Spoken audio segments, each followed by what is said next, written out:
días, colegas. Mi nombre es Priscila Palacios Ruiz. Primero que nada, quiero agradecer la invitación al colega Levi Calderón Clemente. Gracias por invitarnos a las segundas jornadas digitales del trabajo social. Ahora sí, soy estudiante egresada de la Escuela Superior de Trabajo Social Jesús Aquino Juan del estado de Chiapas. Realicé mi servicio social en el Centro de Justicia para las Mujeres del estado de Jalisco.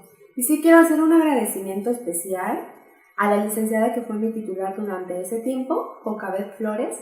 Gracias por transmitirme todos los conocimientos y con los que ahora yo estoy compartiendo con ustedes. Recibo un especial saludo. ¿Qué es el Centro de Justicia para las Mujeres? Es un órgano interinstitucional conformado por 11 instituciones de gobierno y un juzgado del Poder Judicial. ¿De qué se encarga el Centro de Justicia para las Mujeres? Se encarga de brindar atención a las víctimas de delitos por razones de género, tales como violencia familiar, amenazas, lesiones, genocidio, incitación a la prostitución, abuso sexual, hostigamiento, entre otros. ¿Qué áreas de trabajo social existen en el Centro de Justicia para las Mujeres? Realmente existen varias. Yo me enfoqué en la unidad especializada en investigación de delitos contra las mujeres, perteneciente a la Fiscalía General del Estado de Jalisco. Nosotros nos encargábamos de hacer las investigaciones de campo. ¿Qué es eso? Como dice mi tema, investigación y procuración de justicia como testigo experto en la litigación oral. Primero que nada, ¿qué entendemos por procuración? Procuración es la investigación de delitos por medio del Ministerio Público, peritos, órganos auxiliares y policía investigadora, respetando los artículos de la Constitución Política de los Estados Unidos Mexicanos. Ahora sí, ¿bajo qué fundamento se rigen nuestras investigaciones de campo? Primero que nada, los agentes del Ministerio Público nos solicitan esas investigaciones para poder conocer el entorno social y familiar de la víctima o del imputado, para que el juez pueda tener un panorama más amplio acerca del caso. Y bueno, de eso nos encargamos nosotros, ¿no? Ahora sí, ¿qué fundamentos legales tienen nuestras investigaciones del campo? El artículo 20, apartado C y 21 de la Constitución Política de los Estados Unidos Mexicanos, el artículo 1, 2, 3, 6 y 29 de la Ley de Acceso de Justicia hacia las Mujeres por una Vida Libre de Violencia, el artículo 212 y 221 del Código Nacional de Procedimientos Penales. Por mencionar algunos de los artículos, el 212 dice que la investigación se tiene que dar de forma eficiente, eficaz, profesional y sin discriminación, explorando todas las líneas de investigación posibles para lograr el esclarecimiento del hecho. El artículo 221 nos dice que el Ministerio Público y la policía deben investigar todos los hechos de los que se tengan noticia. Eso es como para que ustedes se den cuenta que realmente pues esos artículos avalan lo de la investigación y todo eso. Ustedes pueden checar los demás y todavía faltan otros artículos, pero pues eso es como por comentar como los más importantes o algo así, ¿no? Bueno, ahora vamos a pasar a los elementos que tienen las investigaciones de campo. Cada caso va a variar de elementos, pero yo hice un listado de todos los elementos que utilizamos a realizar las investigaciones de campo. El primero es el antecedente a la solicitud. En este elemento nosotros vamos a poner qué agente del Ministerio Público y qué agencia nos solicitan la investigación, cuándo se tuvo conocimiento de la denuncia de la víctima en el centro de justicia, datos de la víctima, del imputado, pues cosas así un poquito más generales. Después del antecedente vamos a pasar a la visita domiciliaria. La visita domiciliaria va a ser, yo creo que de las técnicas más importantes en las investigaciones de campo. ¿Por qué? Porque a través de las visitas domiciliarias vamos a recolectar toda la información que necesitamos para lograr rendir nuestro informe, ¿no? Siempre vamos a ponernos en coordinación con el comandante de la policía. Esto es por seguridad de la trabajadora social al momento de ir a las casas de las víctimas. Siempre tenemos que ir con el resguardo de ellos y pues coordinarnos, ¿no? Igual como hay muchos asuntos, muchos delitos, es imposible realmente que todos los días acudamos a realizar visitas domiciliarias. Entonces por eso como que se determina cierto día, ciertas casas, los casos más urgentes y pues así, ¿no? Para ir a realizar dichas visitas. En este apartado es muy importante mencionar el día que realizamos la visita, la hora, el domicilio, los datos de la víctima y todo lo que ella nos proporcionó. Aquí es más o menos un ejemplo: la ciudadana Priscila Palacios, de 22 años de edad, escolaridad universidad, ocupación trabajadora social, estado civil, casada con, el nombre y así, ¿no? Tenemos que describir todos la información que nos proporcionen ellos, ¿no? En este apartado. Después viene los antecedentes familiares. Aquí nosotros vamos a ver desde cuándo comenzó la relación sentimental entre la víctima y el imputado. Por lo regular, siempre las víctimas al momento de hacer su denuncia pues hablan sobre un hecho o dos, no desde cuándo comenzó la violencia, cuándo comenzaron los golpes, las amenazas, cómo fue aumentando, o sea, simplemente narran un hecho o dos y pues hasta ahí.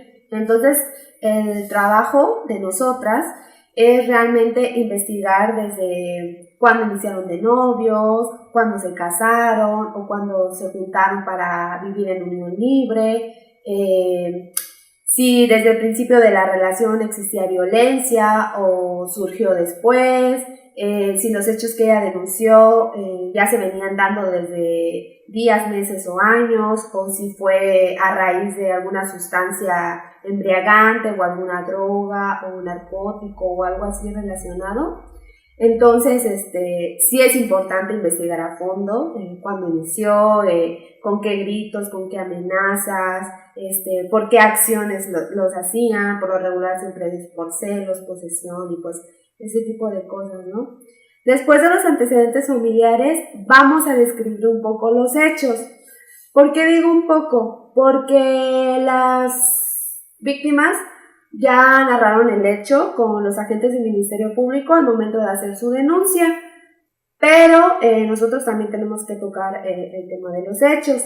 No podemos meternos en detalles tan profundos porque a veces puede haber cierta contradicción y no se trata de que haya contradicción entre los hechos que nos cuenta a nosotros la víctima y los hechos que ella vino a denunciar. Entonces nosotros lo vamos a contar de forma más generalizada, no tan detallada, donde va a ser más detallado es en la denuncia, y pues para no poder dejar como cabos sueltos en los momentos de las audiencias, ¿no? O sea, por eso como que nos limitamos un poco a escribir sobre los hechos, pero sí tenemos que mencionarlos, ¿no? Después de escribir de los hechos, mencionamos cuándo pudo hacer la denuncia al Centro de Justicia, qué persona la acompañó y pues todo ese proceso, ¿no? Por qué se decidió y pues más o menos eso.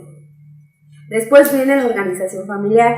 En este apartado nosotros vamos a hablar sobre los integrantes de la familia, si están compuestos de cuántos hijos, la edad de ellos, su escolaridad, su ocupación, domicilio, número de teléfono, datos generales que nos puedan servir y siempre se tienen que poner. Y pues sobre todo la rutina que ellos tienen desde el momento de despertarse hasta el momento de dormir, a qué hora van a trabajar, a qué horas estudian o qué actividades realizan, igual los fines de semana, qué lugares de recreación frecuentan y pues todo lo relacionado a eso. En eso se enfoca la organización familiar. Después vamos a hablar de la situación socioeconómica. Aquí entendemos por ingresos a toda aquella cantidad monetaria que la usuaria percibe de manera mensual, quincenal o semanal.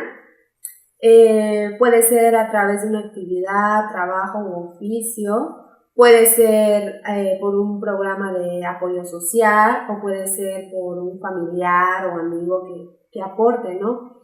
Y por egreso se entiende toda la cantidad monetaria que se gasta en cubrir las necesidades, ¿no? Por ejemplo, alimentación, renta, servicios básicos, escuela y cosas de ese tipo, ¿no?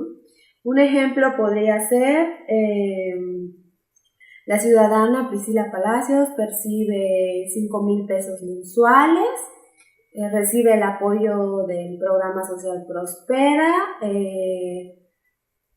con 2,000 pesos bimestrales y su actual pareja o su expareja le aporta 500 pesos mensuales, ¿no? Y así, ¿no? Vas haciendo en forma de listado.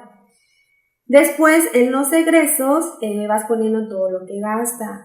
Pues que la ciudadana Priscila Palacios paga de renta 1,500 mensuales, en alimentación 2,000 pesos mensuales, en cubrir gas y agua 500 pesos bimestrales y pues todo eso, ¿no? Y ahí podemos ver si realmente el imputado apoya lo suficiente a su pareja o su expareja, pero sobre todo si realmente se hace cargo de sus hijos. Entonces, si nosotros comprobamos que realmente los ingresos son muy pocos comparados con los egresos, ahí ya se puede meterlo de violencia económica. Para recordar violencia familiar, para que se dé la violencia familiar puede constar de violencia física, psicológica, patrimonial, económica y sexual. Entonces esto hace, todos estos elementos hacen que el delito se pueda comprobar, ¿no? Entre más tipos de violencia tenga, pues más se comprueba el delito. De ahí, y esto sirve mucho igual para la materia familiar. Entonces las trabajadoras sociales que se encargan de la materia familiar, pues de ahí pueden agarrarse de la investigación. Ellos, de hecho, ellas hacen su propia investigación, más relacionado a eso. Y para pedir la pensión alimenticia, ver lo de la guardia y custodia, y pues todo eso, ¿no? Después viene las redes de apoyo. Aquí en las redes de apoyo nosotros vamos a localizar realmente el apoyo que la víctima tenga. ¿Cómo? A sus vecinos, familiares o amigos. ¿Cómo los vamos a localizar? Pues hablando con la víctima, quien la apoya económicamente, emocionalmente, con sus hijos, con los gastos, con todos esos, ¿no? Entonces, nosotros localizar, llamarlos, hacerles saber de la situación para que estén al pendiente de la víctima, ¿no? Y aquí sí ponemos datos generales de todas las redes de apoyo, pues domicilio, teléfono, en qué apoyan a la víctima y se especifica mucho, ¿no? Para realmente conocer a sus redes de apoyo. Pasa que a veces se piensa que los familiares son las redes de apoyo y pues realmente no, terminan siendo los vecinos, los amigos. Igual se pone dónde conocieron a esa red de apoyo, desde cuánto tiempo y pues todo eso, ¿no? De ahí las medidas de protección. Cuando la víctima viene a hacer su denuncia, el agente del Ministerio Público le dicta unas medidas de protección. Puede ser para rondines de vigilancia en su domicilio, para que el imputado no se le acerque, para que no reciba llamadas intimidantes o acoso u hostigamiento, este tipo de cosas. Entonces, a nosotros, el agente del Ministerio Público, nos pide ver si el imputado ha respetado o violado dichas medidas de protección. ¿Cómo vamos a saber eso? Preguntándoselo a la víctima, preguntándole a los vecinos, preguntándole a los familiares. Y con eso nosotros vamos a informarle al juez realmente si ha respetado, si no ha respetado las medidas, qué ha hecho. En muchas ocasiones los imputados esperan a que se determinen dichas medidas y luego vuelven a molestarlas. Entonces, todo eso es importante ponerlos.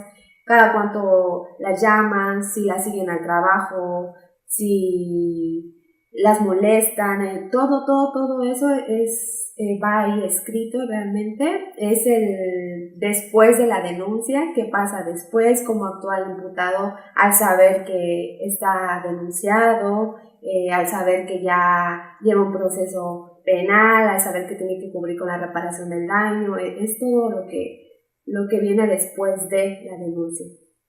De ahí, las entrevistas con colaterales.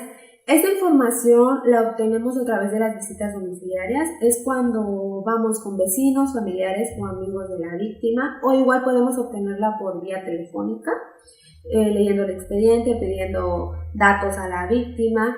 Siempre ponemos más de 2 personas para que pues avale más realmente la situación de la víctima, cómo se encuentra. Aquí nosotros ponemos igual datos generales de esas personas que saben acerca de la violencia, si la vieron golpeada, si estuvieron presentes en los hechos, si o compañeras de trabajo, si cuando la víctima iba a trabajar, al salir el esposo la esperaba y le gritaba todo el camino. O sea, todos esos detalles ahí van escritos. Y pues nosotros nos comunicamos con ellos para corroborar que realmente sea verdad, ¿no? Y el juez pues tenga eso también. Y de ahí viene la descripción de la vivienda. Aquí al momento de realizar la visita domiciliaria, nosotros primero nos enfocamos en describir la vivienda, cuántos espacios tiene, de cuántas plantas son, con qué cuenta, de qué material es el piso, el techo, las paredes, toda la infraestructura, los colores, quién habita los espacios, todo eso es una descripción literal de toda la vivienda. Y de ahí ya viene la descripción de la colonia o el fraccionamiento en donde se encuentra la vivienda. Si tiene espacios recreativos, escuelas, alumbrado, drenaje, vías en comunicación cortas, largas, accesibles, todo eso. Describimos qué tal está la colonia y eso. Y ya hasta abajo, pues ya la firma de la trabajadora social adscrita, ¿no? Que es la que le está dando validez a toda la investigación. Al inicio de las investigaciones, en la primera hoja siempre va a ir pues un breve el currículum de la perito en trabajo social que es la encargada de hacer las investigaciones, que acredite que está capacitada, que tiene temas de innovación, pues que realmente es perito, qué cursos, qué diplomados, qué maestrías, de todo lo que ha llevado y que corrobore que realmente está preparada para cumplir ese puesto, ¿no? Ya después de esa hoja, pues ya viene todo lo que les comenté, toda la investigación desarrollada. Como les digo, cada caso va a variar, porque no todos los casos son iguales, no todos los casos llevan los mismos elementos, unos llevan todos, otros llevan menos, otros llevan distintos. Al momento de conocer el caso, tú como trabajadora social vas a saber qué elementos usar, ¿no? Y eso lo vas a ir aprendiendo con la práctica, con la capacitación, con lo que la gente del Ministerio Público le interese saber, con lo que sea relevante, ¿no? Realmente para la investigación.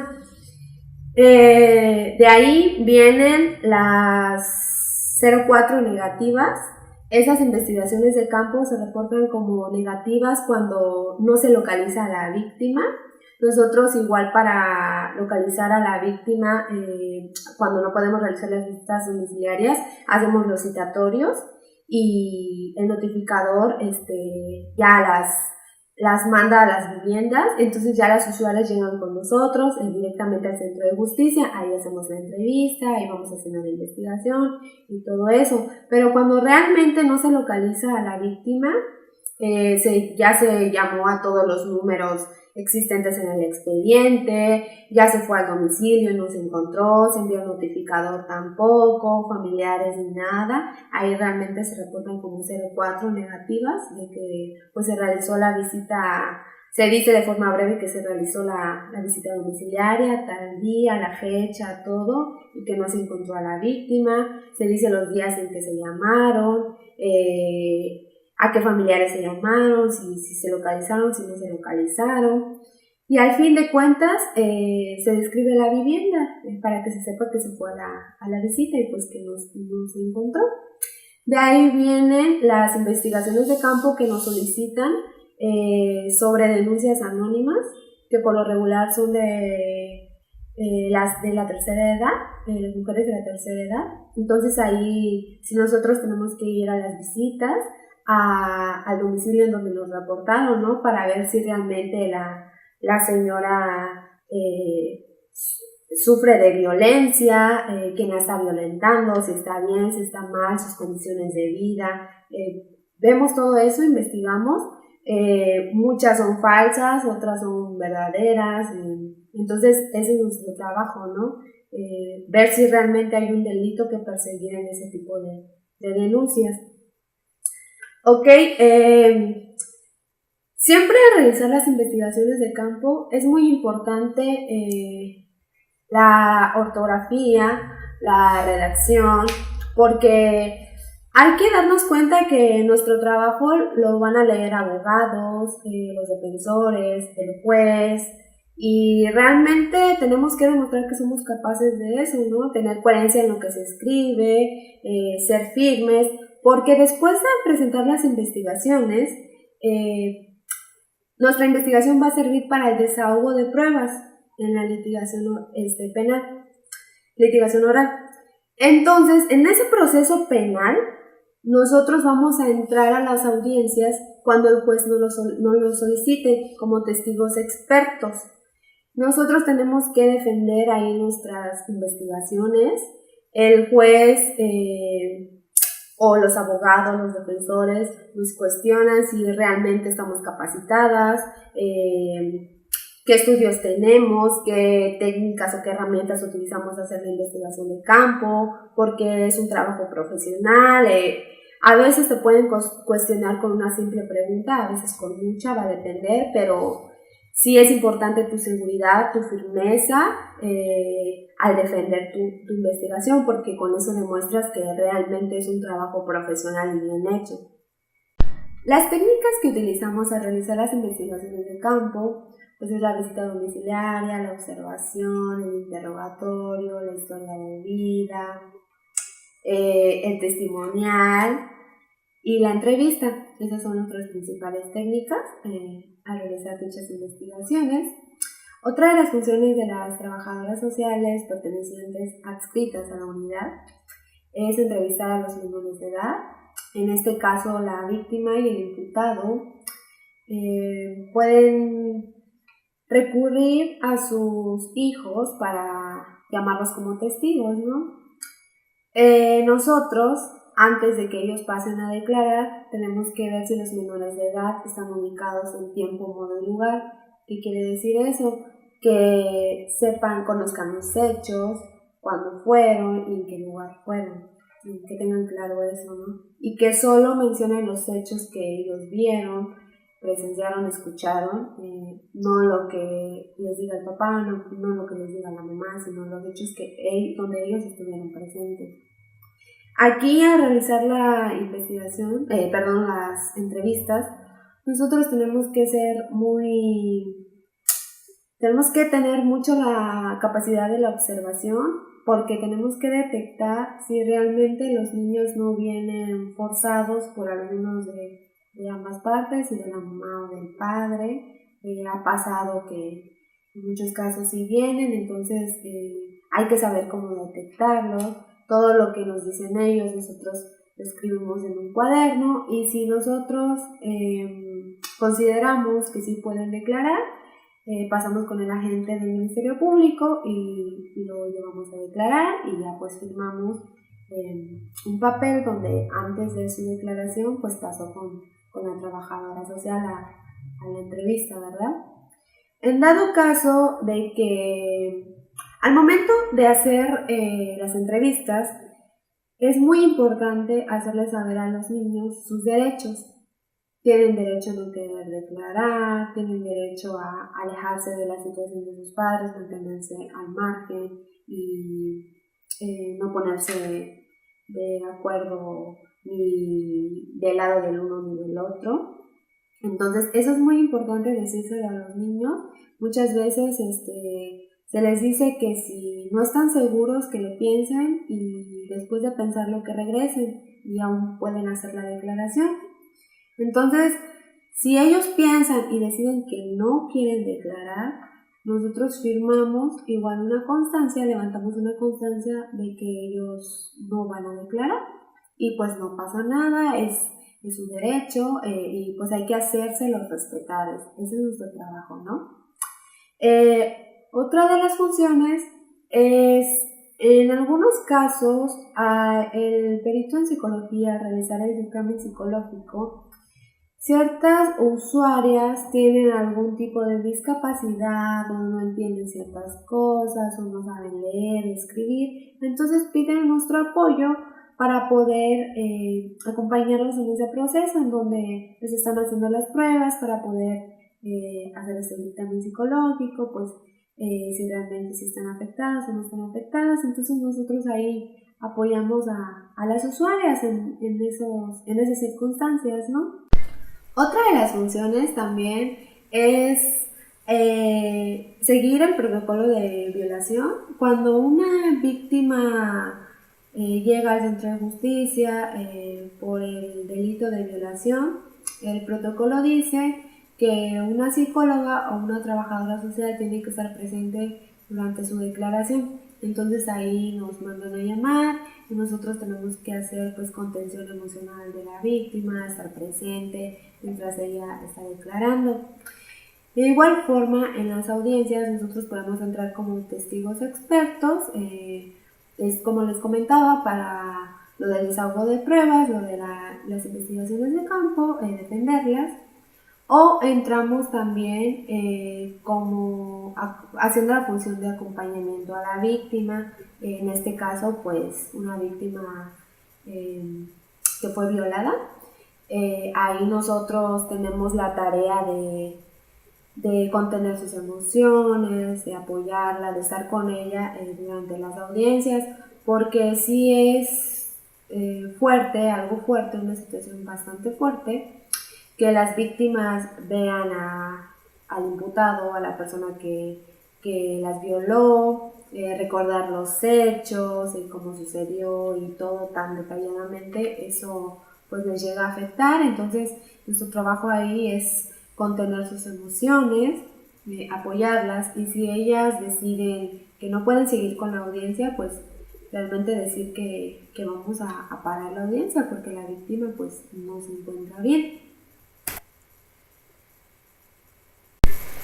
Y bueno, al final tenemos que rendir las estadísticas a Fiscalía General del Estado de todo lo que estuvimos realizando. Eso es algo pues ya un poco más administrativo. Y pues eso sería todo. Hay ciertas cosas que se pudieran profundizar más, pero el tiempo es muy corto. Estaría muy interesante realmente hacer un ejemplo de cómo realizar las investigaciones de campo, cómo redactarlas, qué tipo de redacción usar, qué artículos, profundizar un poco más, pero pues como les digo, el tiempo es corto, entonces espero haya sido de su agrado. Si tienen dudas o sugerencias respecto al contenido de la videoconferencia, pueden hacérmelo saber a través de mi correo electrónico, que es prispalacios@gmail.com. Estoy a su disposición. Y sobre todo también quiero invitarlos a seguir impulsando este tipo de redes que nos unen a través de estados, países, rompen fronteras, y sobre todo a que hagamos de la capacitación gratuita algo que se impulse, ¿no? Yo creo que los tiempos ahora no están como para hacer grandes inversiones, lamentablemente. La situación del país y de los otros países latinoamericanos no estamos para eso. Entonces es bueno siempre encontrar colegas que quieran realizar las capacitaciones de forma gratuita y por qué no apoyarlos. Sigan al pendiente, vamos a tener muchos nuevos proyectos respecto a todo, respecto a temas jurídicos, a lo nuevo, a muchos temas más. Entonces realmente vale la pena seguir este tipo de eventos y pues yo estoy muy agradecida, estoy a sus órdenes y pues les agradezco la atención, estamos en contacto y sí los invito a seguirse capacitando. Esta área es muy interesante, realmente pienso que nuestra labor aquí es totalmente de investigación, de defender los derechos, es realmente increíble. Entonces yo creo que es bueno que nos pongamos al nivel de un abogado, de un criminólogo, de un médico, de todos aquellos que son nuestros compañeros dentro de estas instituciones. Estamos al mismo nivel, es nuestro trabajo sentirnos al mismo nivel y mostrar la calidad de trabajo que tenemos y siempre estar actualizados. Sí, repito mucho esto porque realmente para ocupar esos puestos buscan mucho la capacitación, la actualización. Entonces eso es constante y no hay que dejarlo. Y pues yo les agradezco mucho. Mi nombre es Priscila Palacios Ruiz y gracias.